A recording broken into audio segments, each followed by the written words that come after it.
Chroniqueur pour le mensuel et le site Causeur, Cyril Benassar publie un livre à scandale, L'Affranchi. Bonjour Cyril Benassar. Bonjour Martial Bild. J'ai évoqué le terme scandale dans sa préface. L'écrivain Renaud Camus, qui n'a pas peur du scandale provoqué par les bien-pensants, s'écrit dès la première ligne. Cyril Benassar est fou et il ajoute, avec ma préface, il veut s'assurer que ce livre sera bien maudit. C'est un suicide en direct ? Non, c'est pas un suicide. D'abord, quand je l'ai écrit, je ne pensais pas à la préface de Renaud Camus. Je voulais pas faire un livre particulièrement à scandale, en réalité. S'il fait scandale, je m'en fiche, mais ça, c'est pas du tout mon but. Mais je crois que si on dit la vérité d'un homme et de ce qu'on ressent dans notre époque, ça tourne vite au scandale. D'ailleurs, on l'a vu pour Renaud Camus, qui est un esthète, un être absolument délicieux et qui pâtit d'un scandale absolument ignoble sur une affaire où on a tronqué ses écrits, on a usuré quelques mots, et voilà où on en est. Condamné pour 2 mots, grand et remplacement. Oui. Vous le dites vous-même, le personnage de ce livre, Pierre Schwab, est un Français ordinaire, qui défend la civilisation française, son territoire, sa peau. Renaud Camus affirme de son côté, Pierre Schwab n'est pas Cyril Benassar, même s'il me semble qu'ils ont un certain nombre de points communs. Schwab, personnage de roman ou Benassar en action? En réalité, quand moi j'écris, mais je pense que je ne suis pas le seul, je ne peux parler que de ce que je connais, de mon environnement, de mon mode de vie. Donc j'ai créé un personnage qui me ressemble dans sa situation. Je suis artisan, il est artisan, parce que je ne sais parler que de ça. Quand Patrice Jean écrit un roman, ce sont souvent des anciens profs ou des gens qui travaillent dans le tertiaire, des intellectuels. Houellebecq, c'est un peu pareil. Souvent, au départ, c'était des ingénieurs. Pour situer une action, un personnage et que ce soit crédible, il me semble qu'on est obligé de parler de ce qu'on connaît parfaitement. Après, pour le reste, le personnage ne me ressemble pas. C'est quelqu'un qui s'affranchit, c'est d'ailleurs le sens du titre, qui s'affranchit de tout ce qui me retient, moi, d'agir dans la société. C'est-à-dire la politesse, la décence, la morale, la loi. Un certain nombre de valeurs auxquelles je suis attaché pour qu'on puisse vivre en société. Le personnage s'en affranchit. Donc là, ce n'est plus moi du tout. En revanche, Schwab, c'est quand même un peu vous. Parce que c'est un peu vous. Vous n'avez pas été chercher loin le nom. C'est vrai, parce que je l'inscris aussi dans une histoire plus longue que la mienne. Et je suis parti de mon histoire familiale pour expliquer ce qu'il fait en France et ce qu'il ressent en France. Ça entre en résonance avec un passé d'une famille au destin un peu chahuté, un peu exilé, assez souvent. Est-ce que vous partagez les opinions qui sont défendues par le personnage, car Pierre Schwab incarne le rejet total des normes sociales actuelles dont il s'affranchit, d'où le titre, vous avez raison, du livre. Oui, naturellement. Je ne serais pas honnête si je disais que je ne partage pas certaines des opinions de mon personnage. C'est le point de départ. C'est-à-dire ce que j'appellerais, c'est un mot très délicat à employer, mais une certaine forme d'islamophobie. Pour moi, l'islamophobie, ça n'est pas la haine des musulmans, c'est se méfier de l'islam comme de la peste. Et ça, je partage ça avec le personnage. C'est ce qui motive beaucoup son action. Je partage ça parce que je constate que dans l'histoire et dans le monde, aujourd'hui, les sociétés islamiques, les cultures islamiques produisent des sociétés qui me terrifient. Donc, on va voir si votre personnage est bien défendable. Parce que, premier point important, votre héros, votre personnage principal, se libère de ses obligations fiscales et sociales. Il refuse par exemple le contrôle technique de son véhicule, symbolique. Il refuse le système du permis à points, symbolique. Refuse de voir dans les radars sur les routes autre chose que des machines à cash, symbolique. Est-ce que c'est une forme de résistance qu'on connaît bien, les uns et les autres, même si on ne passe pas à l'action, ou une fuite face à une société qu'il juge décadente? Oui, alors c'est pas tout à fait juste pour le contrôle technique, pour le permis à points. En réalité, il est victime de ça. C'est-à-dire que si son camion est trop âgé pour passer au contrôle technique, il faudrait qu'il en achète un neuf. Or, il fonctionne très bien. Donc, il a décidé de préférer payer l'amende plutôt que... Mais ça n'est pas un acte politique, c'est une façon de s'arranger avec la réalité. En revanche, là où il rompt avec les normes sociales, c'est qu'en tant qu'artisan, il cesse de cotiser, en expliquant que les cotisations, notamment les cotisations URSSAF, les 2 dernières lettres d'URSSAF, c'est allocation familiale, qu'en région parisienne, les allocations familiales financent le grand remplacement. Je prends des raccourcis, mais c'est un peu ça, qu'il a décidé que pour lui, le grand remplacement, c'était terminé. Il ne contribuerait plus, il ne financerait plus. Donc c'est ça qui est à l'origine d'un certain séparatisme, d'une façon de s'affranchir, des obligations contribuables, il paye le reste de ses impôts comme tout le monde. Simplement, Cyril Benassa, il y a beaucoup de gens qui font cela maintenant, aujourd'hui. Vous avez bien cette réalité de gens qui se mettent en dehors de la société parce qu'ils ne la supportent plus ou parce qu'ils la combattent. C'est toujours ma question. Est-ce que c'est parce qu'il l'a subie, il n'a plus envie de la subir, ou parce qu'il souhaite passer à l'action et la combattre? On va le voir quand même que c'est plutôt ça, non? Je dirais que ça vient doucement. Il commence par s'affranchir de ses obligations contribuables, pour cette raison-là, et puis qu'ensuite, une fois affranchi de cela, petit à petit, un certain nombre d'événements l'amènent à se séparer de ses compatriotes. Il y a quelque chose quand même à l'origine du roman, c'est la défaite d'Éric Zemmour, puis de Marine Le Pen aux dernières élections présidentielles. C'est détonateur. Pour lui, c'est la rupture, c'est-à-dire que si la politique ne change pas, si le grand remplacement, l'invasion migratoire continue, et avec tous les fléaux que ça engendre, il décide de se détacher de cette société, de ne plus contribuer. Mais ça n'est pas un être totalement asocial, totalement autonome. Il garde des relations correctes avec des tas de gens. Enfin, c'est pas... Ce n'est pas un marginal. C'est pas un marginal. Non, c'est un type qui gagne sa vie, qui est autonome, qui subit bien ses besoins. Un Français ordinaire. Oui, un Français dans le sens le plus noble du terme, comme nous. Oui. Autre point tout aussi important, le roman aborde souvent, avec humour d'ailleurs, des thèmes tels que l'antiracisme ou le féminisme. Alors un féminisme à la Sandrine Rousseau, quand même. Votre position à ces sujets sont la confrontation, la provocation et parfois même la violence. Est-ce que ce sont des outils efficaces pour susciter la réflexion? Oui, moi je pense que ce sont des outils efficaces pour toutes sortes, pour susciter la réflexion aussi. C'est-à-dire quelquefois, une blague vulgaire et machiste peut être un bon remède contre le féminisme castrateur d'aujourd'hui. Je le crois, oui. Une blague raciste de la même façon. C'est d'ailleurs l'un des chapitres du personnage. Il y a une action à partir de ça. Cette provocation, elle est attendue par l'adversaire. Oui, alors c'est ce qu'on entend beaucoup. L'argument du contre-productif, de donner à l'adversaire l'occasion de la victimisation et donc de perdre la partie. Moi, je ne crois pas. Je crois que si on le fait avec humour, on peut être assez violent, assez provocateur, assez rendre les coups, simplement rendre les coups, et ne pas s'écraser. Et je pense que ça peut créer de la sympathie, de l'adhésion, plus que si on s'écrase en disant je ne vais pas faire le jeu de l'adversaire. Je crois que le contre-productif, depuis le temps que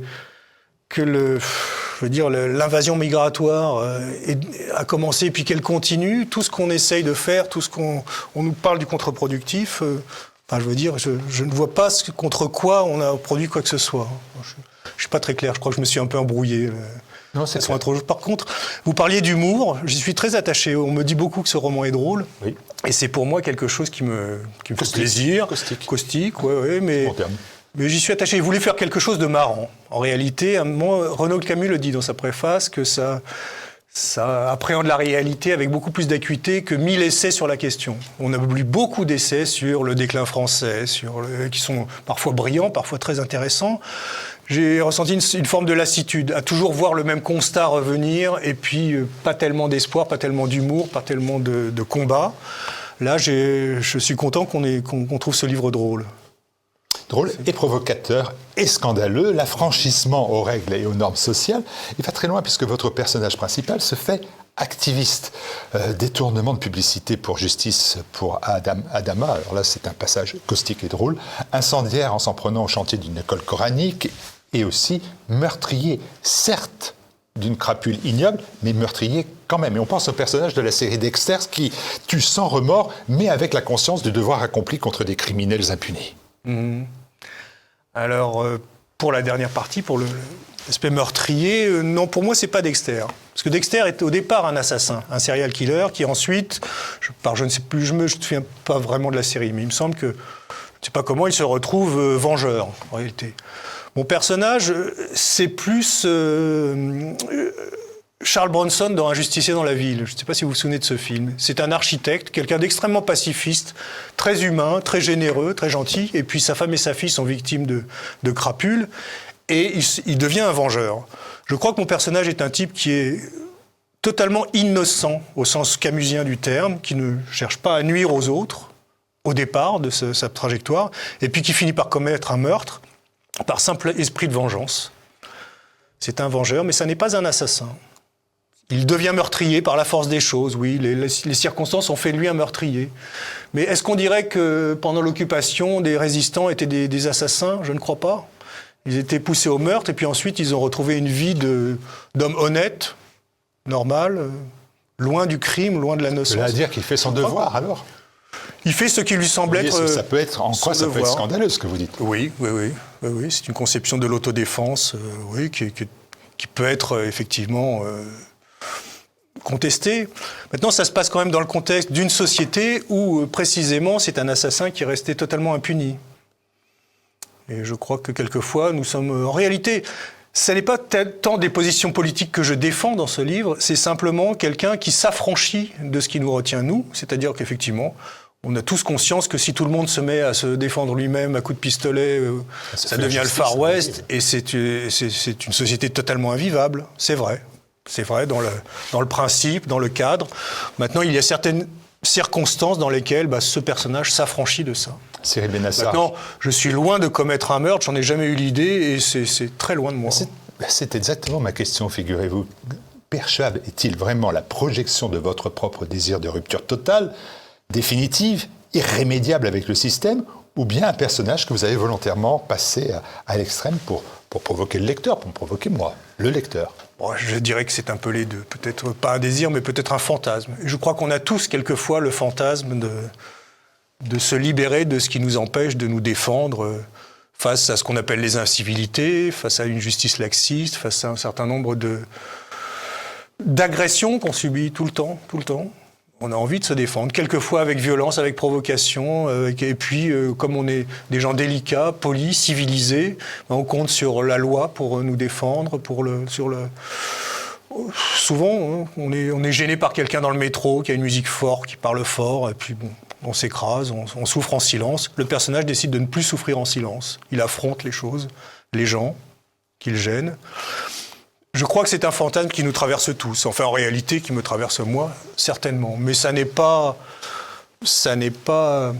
plus mon personnage que cela. Alors, on va parler de désir. De désir avec un dernier point qui est quand même important aussi, de compréhension du livre, cette fois-ci, qui est le sexe. Un sexe et des pages érotiques, crues, même un peu cruelles d'ailleurs. Elles occupent une place très importante dans l'ouvrage. Et là encore, je me suis posé la question de savoir s'il s'agit d'un outil littéraire pour dévoiler les hypocrisies contemporaines ou une manière d'affirmer la liberté absolue de l'individu face au néo-féminisme et au politiquement correct. Oui, c'est les deux, c'est tout à fait ça. Encore à fois. Oui, c'est tout à fait ça. C'est pas totalement gratuit. D'abord, le sexe... Ça donne un peu l'impression que ça l'est quand même. Oui, ça revient peut-être souvent. Disons que... À tous les chapitres. C'est Non, pas tous les chapitres. Un chapitre sur deux, donc. Tant que ça, alors j'ai pas estimé autant, mais c'est vrai que c'est très présent. Mais dans un souci de vérité de mon personnage, c'est très présent dans la tête d'un homme, quoi qu'on en dise et quoi qu'on le nie. On est tout le temps sollicité, on est tout le temps provoqué. Ouais. Ça en fait pas un romantique. Désir. Non, c'est pas du tout un romantique. Justement, il y a un passage où il oppose le fantasme romantique des femmes au fantasme pornographique des hommes. Je crois que là-dessus, sur la sexualité, on a des sexualités différentes. Et j'ai voulu le rappeler dans un monde féministe et puis un monde dégenré où on a l'impression que tout serait aplani par des relations amoureuses, égalitaires, tout ce qu'on veut. En réalité, il y a des sexualités assez différentes qui peuvent être, cruelles, qui peuvent être tout ce qu'on veut. Et d'ailleurs, avec les scènes de sexe, il y a toujours quelque chose sur la relation entre les hommes et les femmes. Les attentes de l'un, et les frustrations, il y a toujours quelque chose de cet ordre-là. Quitte à ne pas le rendre sympathique. Oui, peut-être, oui, sans doute, sans doute un peu effrayant. Je pense qu'aujourd'hui, il y a aussi une façon, pour moi, de vouloir réhabiliter le désir masculin, c'est-à-dire dans ce qu'il a de vrai, tout simplement, de brut, quelquefois de choquant, mais qui est une vraie réalité qui nous habite tous, et qui est en train d'être gommée, d'être criminalisée par le féminisme aujourd'hui, par le wokisme. Le désir masculin, c'est devenu quelque chose de très effrayant, qui effraie les jeunes filles, Moi, j'ai voulu un personnage qui n'ait aucune inhibition là-dessus. C'est exact. Qui livre tel qu'il vit les choses, avec les femmes ou sans les femmes. Je dis un peu cruel, je dis c'est une forme de sexe aussi un peu triste, un peu obsessionnel aussi, qui permet de faire un lien avec un autre écrivain, assez facilement le lien d'ailleurs avec Houellebecq. Peut-on qualifier votre roman de Houellebecquien ? Ça, franchement, je n'en sais rien du tout. C'est Renaud Camus Le caractère caustique, humoristique en plus, peut-être. Oui, qui a émis cette idée et je l'ai suivi parce que j'en serais très honoré si je me rapprochais de cet écrivain. Maintenant, est-ce que vous vous reconnaissez dans cette filiation littéraire? Oui, tout à fait. Ah oui, c'est la question est plus simple. C'est un écrivain que je lis régulièrement et que j'apprécie beaucoup. Oui, oui. Mais pour moi, il y a quand même une différence et qui est peut-être à la naissance de ce roman, il y a une frustration. Et la frustration, c'est de trouver dans les personnages de Houellebecq, comme dans ceux de Patrice Jean, comme dans ceux d'un certain nombre qui décrivent la réalité d'un mal occidental au bout du rouleau, quoi, à bout de souffle, qui est humilié par sa femme, méprisé par ses enfants, qui est écarté de son boulot pour un mot, enfin c'est vraiment le dernier roman de Patrice Jean. Oui. Mais dans plusieurs, il se fait casser la gueule par des racailles. Enfin, il y a quelque chose d'un homme occidental qui subit. Cette frustration m'a poussé à écrire ce truc en voulant faire un personnage qui reprend le dessus, qui rend les coups. À la fois dans la rue, face à des racailles, et à la fois avec les femmes. C'est-à-dire qu'il ne subit pas le féminisme et le romantisme en étant soumis. Il se défend avec son désir. Et je ne sais plus sur quoi on était parti. Alors par contre, Houellebecq, écoutez, moi j'en serais très honoré. Vous avez peut-être d'autres sources d'inspiration d'ailleurs. J'en ai quelques-unes. J'ai pas été un très grand lecteur. Je dois dire que je suis pas très bon public, très facile. Beaucoup de livres me sont tombés des mains. Mais pour ce qui est du ton, du style, de la façon crue, mes premières lectures, ça a été Cavana et ça m'a beaucoup marqué. Et puis ensuite, quelqu'un qui est assez méconnu, mais dont j'aime beaucoup les romans, qui est Jackie Berroyer, qui a une autre carrière d'acteur. Ses romans sont absolument extraordinaires. Ensuite, j'aime Yasmina Reza, j'aime beaucoup de romanciers. Mais je me retrouve, oui, dans les personnages de Houellebecq, dans leur façon de voir les choses, mais pas de les subir. Après l'échec d'Éric Zemmour en 2022, vous l'avez évoqué, L'Affranchi décrit une France qui est quand même désabusée, en fait résignée à ce que Renaud Camus a appelé le grand remplacement. Et l'on navigue constamment dans l'ouvrage entre ce combat un peu désespéré, mais aussi un appel à la révolte. Là aussi, quelle est la bonne mesure? Oui, alors là, c'est vrai que le roman commence par l'échec d'Éric Zemmour, puis celui de Marine Le Pen aux dernières présidentielles, et une certaine forme de désespoir du personnage. C'est-à-dire qu'on a l'impression que cette fois-ci, ça va être la bonne. Qu'après tout ce qu'on a entendu, tout ce qu'on a vécu, après le Bataclan, je ne vais pas faire la liste, mais on se dit, cette fois, les gens ont compris. Ils vont quand même changer de politique, ils vont élire quelqu'un qui va faire le ménage. Et puis, paf, le Front républicain arrive, et puis c'est l'échec à quelques pourcents. Donc, le désespoir fait qu'il décide de se défendre tout seul, lui et dans son environnement. C'est-à-dire que vous parliez tout à l'heure, vous aviez un mot, c'était un activiste. Je ne le vois pas comme un activiste, je le vois comme un solitaire. D'ailleurs, il est absolument seul dans son activisme, mais qui décide de prendre le dessus sur son environnement, proche et puis de plus en plus lointain. Quelque chose le gêne, oui. Il a une action qui pourrait être qualifiée d'action terroriste, sur un radar au bord d'une route, sur un activiste. Je ne crois pas, il est assez isolé, il ne rejoint aucun mouvement, ni identitaire, même s'il a de la sympathie, mais il n'est pas très entouré. Mais oui, c'est quelqu'un qui se défend. Ma dernière question, Cyril Benassar, elle est simple. Dans une époque qui est marquée par la censure, l'autocensure aussi, le contrôle, croyez-vous encore au pouvoir subversif d'un ouvrage de la littérature, ou bien ce que c'est qu'un simple exutoire pour des lecteurs comme moi déjà convaincus? Moi, je pense que ça peut être les deux. On peut se faire plaisir en le lisant, parce que vous le disiez, c'est drôle. Renaud Camus disait que c'est sexy. Je trouvais le compliment absolument adorable. Oui, ça peut être ça. Ça peut être aussi quelque chose qui, en passant par la fiction, un roman, une histoire, où tout est permis, puisque c'est la formule de Kundera, la littérature est le territoire où le jugement moral est suspendu. Donc là, on peut tout se permettre. Et je pense que ça peut être une lueur d'espoir, quelque chose qui peut donner envie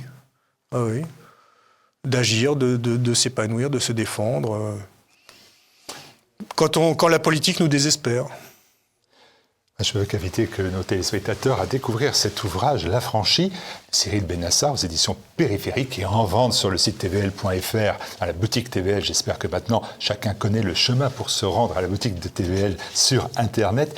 Vous avez mis un avertissement à cet ouvrage. La lecture de ce livre est déconseillée aux enfants, c'est un livre pour adultes, et aux demi-celles du Front républicain. Oui. Je les mets ensemble déjà, ce qui était un peu humiliant, un peu infantilisant. Mais c'est vrai que j'en ai ma claque de ce front républicain qui revient à chaque fois. Et quand j'écoute autour de moi les arguments, c'est d'une pauvreté et d'une bêtise. On ne va pas plus loin qu'on ne va quand même pas voter pour les extrêmes, quoi. Et à chaque fois, ce front républicain qui n'a aucun sens empêche qu'une politique soit vraiment menée et qu'une politique que, paradoxalement, 80% des Français veulent, par exemple sur l'immigration, échoue à chaque fois. Donc ce républicain, c'est vraiment la plaie, c'est vraiment le fléau, c'est vraiment... Quand j'entends les gens le défendre, je suis consterné. Ce sont des arguments nuls, minables, bourgeois parfois, ça fait peur.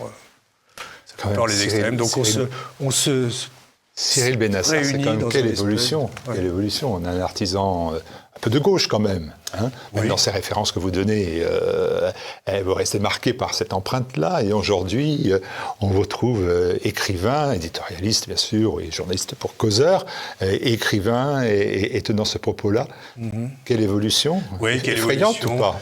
Écoutez, je ne sais pas. Non, pour moi, c'est plutôt porteur d'espoir qu'on peut changer, qu'on peut...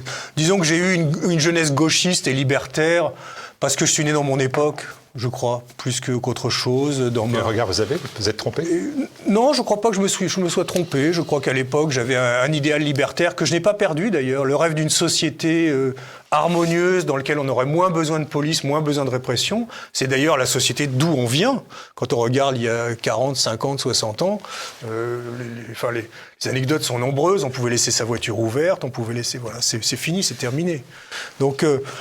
une société et réac maintenant, c'était mieux avant. Oui, c'était mieux avant. Gauchiste, devenu réac. Disons que l'idéal libertaire, c'était un peu une utopie que je visais, et puis la réalité, peut-être l'entrée dans le monde du travail et dans l'artisanat encore plus, où on est totalement seul, libre, et on doit se débrouiller pour tout. Cette confrontation à la réalité, ça a ébranlé un certain nombre des idéologies qui m'habitaient sans vraiment que j'y ai réfléchi. Et que je trouve encore chez des professeurs d'université, qui sont de grands intellectuels, mais dont on sent qu'il leur manque le choc avec la réalité pour sortir autre chose que des âneries wokistes ou sur l'économie. Donc je crois que c'est ça. Je crois que c'est d'avoir été père de famille assez jeune et puis artisan à mon compte très jeune, qui a fait que... Oui. J'ai ouvert les yeux sur certaines réalités. Et puis ensuite, il y a autre chose. Il y a le monde qui a changé. Il y a le 11 septembre, notamment, qui a beaucoup changé les choses. Il y a eu une rupture avec les milieux anarchistes que je fréquentais à partir de ce moment-là. Et puis tout ce qui... Charlie Hebdo, et puis tout ce qui fait qu'aujourd'hui, je me rends compte que notre problème, c'est pas l'État, le capitalisme, la police, machin. C'est l'immigration, c'est l'insécurité, c'est l'Europe, c'est d'autres choses. Merci Cyril Benassar. On vous retrouve, alors cet aspect un peu plus politique, souvent dans l'émission Tête à Clash sur TVL, mais sinon on vous retrouve donc pour cet ouvrage L'Affranchi, dont nous avons longuement parlé et qui est largement au-delà de la politique, mais définit aujourd'hui des attitudes face à une société qui nous oppresse. Merci à vous Cyril. Merci de m'avoir reçu.